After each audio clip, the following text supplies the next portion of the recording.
দশম গ্রেড আমাদের দাবি নয়, আমাদের অধিকার। এই স্লোগানে প্রাথমিকের সহকারী শিক্ষকদের ১২তম গ্রেড প্রস্তাবনা প্রত্যাখ্যান করে দশম গ্রেডে বেতন স্কেল বাস্তবায়নের এক দফা দাবিতে মানববন্ধন করেছেন চররাজীপুর উপজেলার প্রাথমিক বিদ্যালয়ের শিক্ষকগণ। আমাদের এই প্রাণের দাবি প্রাথমিক বিদ্যালয়ের সরকারি শিক্ষকদের কর্মচারীদের মান উন্নয়নের পদমর্যাদার উন্নতি করা, এটি আমাদের সকলের কাছে দাবি, প্রাণের দাবি। অনেক কম শিক্ষাগত যোগ্যতা নিয়ে বিভিন্ন অফিসে দশম গ্রেডের চাকরি করছে, অথচ আমরা এই সেই শিক্ষার কারিগরদের আমাদেরকে এই ১৩ গ্রেডে রেখে মানহীন অবস্থা আমাদের রেখে দেওয়া হয়েছে।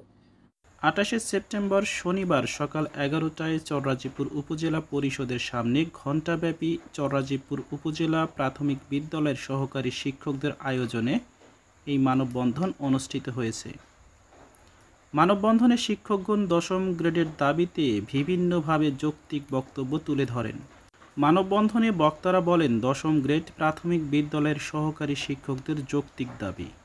প্রাথমিক ও গণশিক্ষা মন্ত্রণালয় সম্প্রতি প্রাথমিকের সহকারী শিক্ষকদের জন্য বেতন স্কেল ১৩তম থেকে ১২তম গ্রেড করার প্রস্তাব দিয়েছে। এটা একটা প্রহসন, আমরা এই প্রস্তাব প্রত্যাখ্যান করি। সরকারি প্রাথমিক বিদ্যালয়ের সহকারী শিক্ষক পদে নিয়োগ যোগ্যতার প্রয়োজন হয় স্নাতক সমমান, অথচ বেতন গ্রেড ১৩তম। স্নাতক সম্পন্ন করে নিয়োগ পাওয়া প্রাথমিকের শিক্ষকেরা কেন দশম গ্রেড পাবেন না? মানববন্ধনে বক্তারা আরও বলেন, একজন অষ্টম শ্রেণী পাস ড্রাইভার ভাইদের বেতন গ্রেড ১২তম, অথচ আমাদের প্রাথমিক বিদ্যালয়ের সহকারী শিক্ষক পদে নিয়োগ যোগ্যতা স্নাতক ও সমমান, সেখানে আমাদের বেতন গ্রেড ১৩তম। তৃতীয় শ্রেণীর কর্মচারী হিসাবে পরিচয় দিতে হয়, এটা আমাদের অত্যন্ত লজ্জাজনক বিষয়। অষ্টম শ্রেণী যেখানে পাস করা সে ড্রাইভার ১২তম গ্রেডে, অথচ তাদের নিচেরতম গ্রেডে দিতেছে ১৩তম গ্রেড।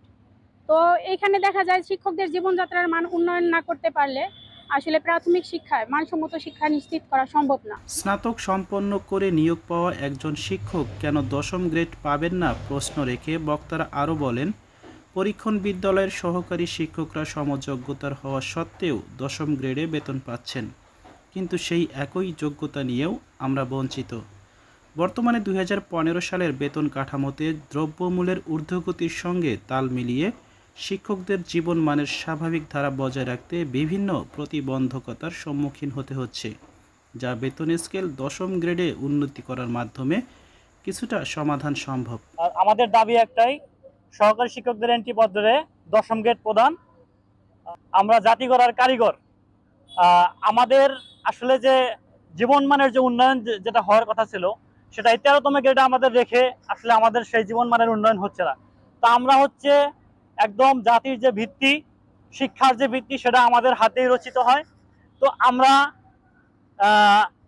আমাদের জীবনমান অনুন্নত রেখে জাতি হিসাবে আমরা মানে যাদেরকে পথ প্রদর্শন করব, ছাত্রছাত্রীদেরকে, তাদেরকে আমরা যে উন্নত স্বপ্ন, সমৃদ্ধ স্বপ্ন দর্শনে উদ্বুদ্ধ করব, যদি অন্য চিন্তায় যদি আমাদের মানে ব্যস্ত থাকতে হয়, আমাদের যে ন্যূনতম যে মৌলিক চাহিদা সেটা যদি আমরা পূরণ করতে না পারি, তাহলে তো আমরা কিভাবে এই ছাত্রছাত্রীদেরকে আমরা উন্নত জীবনের মানে সমৃদ্ধ জীবনের স্বপ্ন দর্শন উদ্বুদ্ধ করব। এজন্য আমাদের সকলের মানে একটা প্রাণের দাবি যে শিক্ষক কেন তৃতীয় শ্রেণীর কর্মচারী থাকবে, তারা অবশ্যই যেন তাদেরকে মানে আমাদেরকে দ্বিতীয় শ্রেণীর কর্মচারী হিসাবে মর্যাদা প্রদান করে দশম গ্রেড প্রদান করা হয়।